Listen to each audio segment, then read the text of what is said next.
Hebreus, fenícios e persas. Um breve resumo.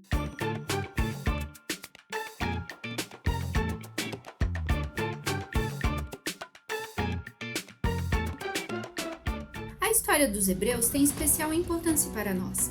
Eles foram um dos primeiros povos a adotar o monoteísmo, base do cristianismo, religião da maioria dos brasileiros. Uma das fontes mais usadas pelos historiadores atuais no estudo dos hebreus é a primeira parte da Bíblia, Torá.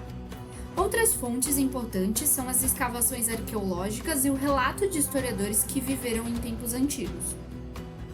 Segundo a narrativa bíblica, os hebreus viviam do pastoreio nas proximidades da cidade de Ur, na Mesopotâmia. Por volta de 1800 a.C., Deus confiou a Abraão a missão de conduzir seu povo na busca por boas pastagens para seu rebanho. Depois de uma longa caminhada, chegaram a Canaã, na Palestina, vista pelos hebreus como terra prometida. Por volta de 1700 a.C., um longo período de seca e fome obrigou os hebreus a emigrarem para o Egito. Por volta de 1550 a.C., os hebreus foram escravizados pelos egípcios.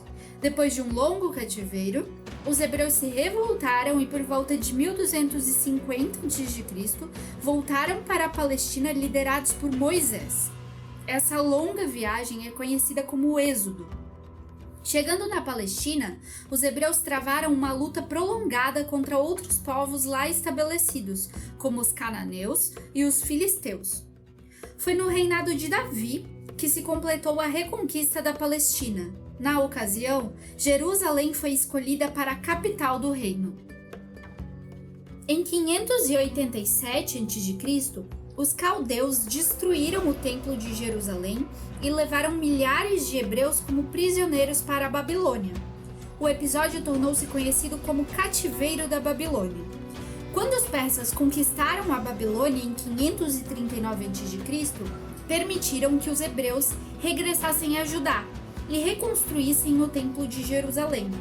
Nos séculos seguintes, os judeus foram conquistados sucessivamente por vários povos, entre os quais os romanos, provocando a diáspora, ou seja, a dispersão dos judeus pelo mundo. Mesmo dispersos, os judeus mantiveram-se em comunidades fiéis aos seus hábitos e tradições. Eles passaram a se reunir em sinagogas, locais de oração, de culto e de convívio comunitário. Os fenícios viviam numa estreita faixa de terra situada entre as montanhas do atual Líbano e o mar Mediterrâneo. Nas áreas férteis do seu território, cortadas por pequenos rios, os fenícios plantavam e criavam gado. Além disso, exploravam o cedro, madeira nobre que usavam na construção de navios resistentes. A carência de terras férteis e a existência de bons portos naturais estimularam os fenícios a se dedicarem, desde cedo, à navegação e ao comércio marítimo. Os fenícios se destacaram também como artesãos. Por habitarem uma região de passagem entre a Ásia, a África e a Europa, as cidades fenícias mantiveram trocas culturais intensas com outros povos. As cidades fenícias foram invadidas e conquistadas por impérios como o egípcio, o persa, o macedônico e o romano. Em 64 a.C., com a conquista das cidades fenícias por Roma, chegava ao fim a história política dos fenícios.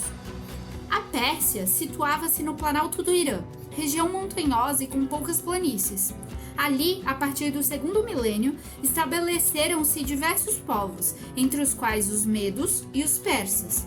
Por volta de 550 a.C., um príncipe persa, de nome Ciro, liderou uma rebelião vitoriosa e, depois de dominar os povos da região, fundou o Império Persa.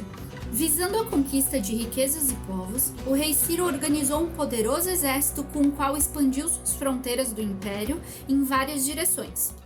Os persas permitiam que os povos dominados mantivessem seus costumes e sua religião, mas exigiam que eles servissem no exército persa e pagassem pesados impostos. Os persas tinham uma religião antiga que foi reformada por Zoroastro, também chamado de Zaratustra.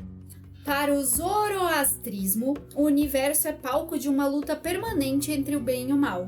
Verdade e mentira. Por isso se diz que o zoroastrismo é dualista.